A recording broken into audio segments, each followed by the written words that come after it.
Now, I don't know how many of you have been watching the Olympics. Anybody here watch the Olympics? At least some of it, or seen some of it on TV. It's almost, I think it's coming towards the end of the Olympics. It's been going on for a couple of weeks now. And as I was watching, I was really, those guys are phenomenal. I don't care what sports you're watching or what activities they're doing. Those are some fantastic athletes from all over the world. And I started to wonder, I wonder how much time and effort it takes to prepare for something like that. I can remember back in high school, just going out for like a high school team, the effort it took to prepare for that sport. But I was like, I wonder what kind of takes. And so I'm like any other smart person, I Googled it. I wanted to find out what kind of preparation. So if you want to answer, you just Google it, right? So I Googled it. I came across an art of a young lady, Kim Rhodes, I think is her name, and she shoots ski. And she has, she had won, going into this Olympics, she had won the gold medal 5 times in a row. She started competing at 17. She was the youngest female to win a gold medal in shooting in 1996. And she had won a gold medal at every Olympics since then. Now, this Olympics, she won the bronze. But she had won one every time coming up to that. And as a matter of fact, in 2012, those of you familiar with skeet shooting, does everybody know what skeet shooting is? You don't eat skeet, in case you want to know. No amount of gravy is going to make skeet taste good. All right? Skeet's a little clay disc, throw it up, shoot it, that type of thing. So you probably have seen it if you don't know exactly what skeet shooting is. But in 2012, she hit 99 out of 100 skeet. That's phenomenal. You guys who hunt, you know that's something, isn't it? That's something. But I wondered how much preparation it took, and they asked her in this article, how much do you prepare? What's your day look like? And she said she shot anywhere between 500 and 1,000 rounds a day, every day. Now, for those of you who aren't good at math, that's over 3 million rounds that she shot. That's a lot of shooting, isn't it? That's a lot of money. That's a lot of preparation. That's about 60,000 or something. What was it? It was, let me get the number here. I forgot it was 600,000. What was 600,000 rounds per gold medal? That is a lot of shooting. That's a lot of preparation, isn't it? And a lot of dough. It's a lot, but every one of those athletes has put something like that into it. Because you have to put something into it to get something out of it, right? If you want to be the best or if you want to be successful, it requires some effort, right? It requires some preparation, correct? Those of you who are in business didn't get to be good at what you did by never practicing it, right? In sales, they tell you need a bunch of no's before you're going to get to a what? Yes, right? Right? I bet you Billy just didn't walk out there and all of a sudden he can make these beautiful cabinets, right? You made some miscuts, a few, maybe one, right? Yeah, okay. So it takes time to develop and prepare and to be good at something, to be successful at something in life, right? Can we agree on that? All right. So can somebody give me an amen, please? Amen. All right. So we need preparation. You're sitting there wondering, said, now, Pastor, you just read the parable of the sower. And what does preparation have to do with the sower? What kind of train wreck are you taking me on? Hold on. Stay with me on this. Because I think you're going to find out. I don't believe that parable should be called the parable of the sower. I think that's a misnomer. Some people call it the parable of the seed. I think that's wrong too. So I don't think, if you look at the parable, it doesn't have a lot to do with the sower, and it doesn't have a lot to do with the seed. Does it? The sower's the same, right? He doesn't do anything special. He just sows the seed, correct? If we read that, he goes out there and he sows the seed. He's not even making rows and planting it like we do today. He just going out there and he's reaching into a sack and he's throwing seed, right? And some of it's landing on paths, some of it lands on rocks, some of it lands in the weeds, some of it lands in good soil. He's just throwing. He's just scattering seed. That's it. That's all he does. And what about the seed? Although the seed is special that it represents the word of Christ, that message, that redeeming word, it doesn't change, does it? It's the same word whether it lands on the rock or if it lands in the thorns or if it lands in the good soil. Right? It's the same seed. And that's why I put forth, if you read this thing, that it's about the soil. And we're going to get into that in a minute. This is one of the few parables that Jesus actually explains to the disciples. Usually he says these parables and then everybody's like, huh? What? What does that mean? What does that mean? Well, this one he actually explains to his disciples. And if you turn to 13:8 through 23, here I'm going to read you the meaning of this passage. It says, "Listen then to what the parable of the sower means. When anyone hears the message about the kingdom and does not understand it, the evil one comes and snatches away what is sown in their heart. This is the seed sown along the path. The seed fallen on the rocky ground refers to people who hear the word and at once receive it with joy, but since they have no root, they last only a short time. Then trouble and persecution comes because of the word, and they quickly fall away. The seed falling among the thorns refers to someone who hears the word, but worries of this life and the deceitfulness of wealth choke the word, making it unfruitful. But the seed falling on good soil refers to someone who hears the word and understands it. This is who produces a crop yielding 100, 60, or 30 times what was sown." You see, this parable is about the hearers of the word. Those who hear the word. They're the dirt, right? Who's the dirt? We're the dirt. And nobody likes to hear that. I don't want to be called mud or dust. I mean, but in this parable, we're the dirt. Say it with me, I'm the dirt. I'm the dirt. Now, what kind of dirt are you? That's the question is what we're going to find out. What kind of dirt are you? You see, and it asks that question, and it begs that question. It talks about the different types of soil that are there. And it talks about the path where it hits, but then it talks about hitting that hard ground where it just lays there. And it doesn't penetrate. Can't penetrate the heart, can't penetrate the mind, can't penetrate the soul. It just lays there on top. Right? That's somebody who has been exposed to the word, but they got their own plan, right? They got their life planned out, and this word don't fit into their plan. Right? You know some folks like that? You know some folks that got their whole life planned out? Say, I'm going to graduate high school, I'm going to go to this college, and then I'm going to get a job doing this, and I'm going to get me a wife, and we're going to have this many kids, and I'm going to do this and this. They got their whole life planned out, and they don't want anything from the outside to interfere with that plan. They're focused like a laser. This word don't fit into my plan. I got my own plan. Right? That's those kind of folks. I don't think there's any of those folks in here, but you might know some of them folks. Right? You may have seen some of them folks. They're so focused on getting where they want to get and doing what they want to do and living out their life the way they planned it, that they don't want to hear anything about the good news of Jesus Christ. That's the first time. But what about those folks that do receive, but their roots are shallow? Right? Maybe they got excited at camp and heard the word being preached by an enthusiastic youth minister or pastor, and everybody else is going forward, and they said, I'm going to. They went forward and they received Christ. But they never did anything else with it. It was an event, right? It was a one-day event. It was a weekend event.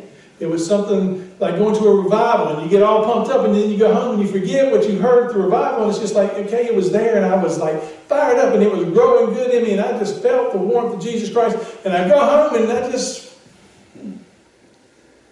I forget to water it. I forget to nurture it. I forget to take care of it. And they just very shallow roots. So when trouble comes along, it's just washed away. They forget all about it. They don't look to God for answers. Right? It's that shallow faith. You know people with shallow faith? You know? Good time faith. It sounds good at the time, right? Right? You know people with good time faith? It's almost like an infomercial. Sometimes the infomercials sound really good late at night. You're watching those things. That will solve all my problems. That thing right there, I got to write that number down. Please flash it one more time. Just one more time. So I don't forget it. So I can go. And then you look at it in the morning, you're like, what was I thinking? I don't need that. I just wait till 1995. But the good news is I'm getting two of them because I said, just wait. Right? Sometimes that's how our faith is. We need to be, in reality, those folks need to be a little more weedy. Weeds have deep roots, right? Right? They find ways to get in between the rock and the block and the hard soil, and they'll find a way to get down to the nutrients where they're connected. Anybody who's ever done any weeding knows that to be a fact. They're the hardest thing to pull out of your garden, right? Those weeds. We need to be rooted like that. We don't need to be a weed. We need to be weedy. There's a difference. We need to be rooted like that. But a deep root, where we're tapped into the nutrients, where we're tapped into being fed by the good news of the gospel. Not those shallow roots. Because they certainly will die away. It tells us that. And what about that third soil? That third soil where the seed's thrown into the weeds, right? Weeds are already present. And the weeds choke it out, right? That's the folks that have faith, but they get so caught up in everyday life. They get caught up in the here and now and forget about the hereafter. They let the worries of this world eat away at their faith and just choke it out. They let the pursuit of things get in the way of the pursuit of God. Right? And the things in this world have a way of choking out our faith, don't they? If we focus on the things of this world, it's hard to keep your faith. We need to be focused on one thing. We need to be focused on Jesus Christ. We need to be focused on our God, who loves us very much. Who loved us so much that He sent Jesus Christ to come live and die for us and to be rose again. Right? You don't need to get caught up in those things. Be in the world, but not of the world. Amen. Amen. Now, so what is the meaning of this sermon? What is the meaning of this parable then? We've talked about the soil. What soil is left? The good soil. Oh, the good soil. Yeah, we like that. If I want to be dirt, I want to be good dirt. Amen? Amen. But good dirt doesn't get to be good dirt by itself, does it? It needs to be cultivated too, right? It needs to be weeded out too, right? You can go somewhere and you can take the weeds out of good soil, right? You can take the rocks out of good soil, the hard places. Sometimes you have to break up dirt to get to good dirt, don't you? You have to plow it under, right? To get to good soil. But we all want to be good soil, I hope. Amen? Amen. We all want to be good soil. How do you get there? You see, this isn't about that there are many types of soil. This is about that good soil produces a bumper crop. Right? So how do you get to a place where you're producing a bumper crop? How do you get to be that good soil? You need to take that word and incorporate it into your daily life. You need to have a daily prayer life. You need to stay connected, right? You need to be connected to the word, but you need to be living out the word, right? You need to bring that word into your heart and live it out daily, right? When you go out into the world, people you encounter, they need to be able to see Jesus Christ in you. And you say, oh, that's one of them Christians, isn't it? Yeah, see how they treat people so nice. It stands out definitely in this world. If you go there and treat somebody nice, it's kind of like, and if there's anybody from New York, I'm not trying to offend you, but it's kind of like I remember going to New York, and we went to a department store, and my little brother he was I don't know, probably 4, maybe 4, but he wasn't very old. And we were leaving the store. Now, as a Southern gentleman, as he was raised, you hold the door for your mom or your grandmother. And so he walks up to the door and he pulls that door up. And all of New York came through it. And so here's this little boy, like, won't somebody take it? He definitely stood out, because people don't hold the door up there. And it's everybody for themselves in the city. I mean, everybody looks out for themselves, and he definitely stood out. And that's kind of how we need to stand out. We need to be doing that good deed where people will notice. And eventually somebody did notice. And they came back and got him, is what they did. So to retrieve him so he could get away from that, because he would have been in there holding that door all day. But we need to be good, don't we? We need to be good folks. We need to be kind. Because, see, it's not just about your soil. It's not just about you being good soil. Sometimes we got to help other people to be good soil, don't we? Which means we got to reach over there and weed out some of that stuff for them. Some of that junk in their life. We need to show them that junk's not important. That stuff that's choking out your faith, you don't need that. Sometimes we got to be that hammer that breaks the soil. We got to be the one that softens up that soil so the seed can find a place in the heart, right? We got to be the one that moves that stone so that root can get deeper. And we do that by going out and living a life that honors Christ. By reflecting the love that He's shown into your life, the compassion that He puts into your life, that grace that He has extended to you. We extend to others that forgiveness element that we've talked about here, about letting go. You see, that's how you affect others, and that's how you help them tend to their soil. So not only can you produce a bumper crop, but they too can have the seed planted deep in their hearts. You know, many of you have raised children, and many of you were brought to church whether you wanted to go to church or not. But you're here today, aren't you? And nobody made you come. Why is that? Because you found it to be important, didn't you? You found it to be an important part of your life. The type of life you were supposed to live was mirrored to you by your parents or by somebody that you saw that there's something different about them. And maybe I should go check out that thing they call church. I don't know. Maybe there's something good there that happened. But you see, we're not just responsible for our soul. We need to help other people with their soul. We need to help bring them into a knowledge of Jesus Christ. And we do that by modeling it. You can go out there and you can speak words. And I'm going to tell you what, I've been, and I've shared this with the men at the last meeting. I've been in places where good sermons were preached. I mean, powerful sermons were preached. And I've even preached some good sermons myself. Not many, but a couple. And nobody came forward. Not a soul. Nobody accepted Christ. Nobody would seem to be moved at all. And you would think that's discouraging for a pastor, but pastors have to remind themselves that today may have just been a day where I was breaking soil. Today may have been a day where I was watering the seed. Today may have been a day where I was pulling a weed or moving a stone. It's one step in a very long process, a process where Christ is using you to move people into a knowledge of His love. Because I've seen people, little kids, get up there and give a witness, and just the sloppiest witness you ever seen. They're doing the best they can. They're trying to explain what it means to be a Christian. And you're like, oh, man, just stop the train wreck. And then they ask them, so do you want to be a Christian? Why, yes. And you're like, what happened? How'd that happen? It happened because it was their time.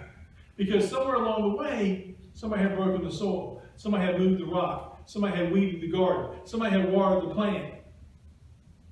And it was their time. So don't ever get discouraged when you're witnessing to somebody and they don't just like jump on board. They don't say, oh yeah, that's for me. I'm all in. Because it doesn't always work that way. Sometimes you're just pulling weeds. Sometimes you're just preparing the soil for somebody else to do that harvesting. And that's okay, because we're all in this for the same reason, right? We want good soil, and we want them to have good soil, because we want as many people to know about the good news of Jesus Christ as we can possibly let know. Whether that's through word or through actions, we want to be a witness daily, right? You know, I was watching the Olympics this week, and I don't know if you caught it. You may have caught it because it was on the news. It was one of the more publicized things. It was a women's 500 meter race, and the American girl, the girl from, her name was Nikki Hamlin, feet got intertwined. They fell down to the track. It was about 300 meters in. Off went the rest of the runners. But the American girl, her name was Abby, and I can't pronounce her last name, got up. And instead of just taking off running, she walks over and helps the other girl out. That makes no sense in athletic competition. You're trained to win or try to win or to finish as best you can. You're in it for yourself in an athletic competition. That's what you train for. That's why you shoot 3 million ski. You do that to win, not because you want to bust up a bunch of clay, right? But this girl didn't do that. Instead, she went over and she helped this other girl up. And together they started down the track. And it didn't take long before it was obvious that the American girl couldn't go on because she had hurt her knee. Or she just stopped. She just couldn't go. And the other girl tried to help her, return the favor. Come on, let's do this together. But she said, no, just go. Just go and finish. And the other girl left. And after a few minutes of rest, or a minute or so, she went back and she finished the race. They both finished the race. But the thing is that she displayed something there, and it drove some of the media crazy. Because they're like, why would you do that? Why would you stop and help someone? This is the Olympics. You're there to win. Hey, you're there to be a good human being. And that's what good human beings do.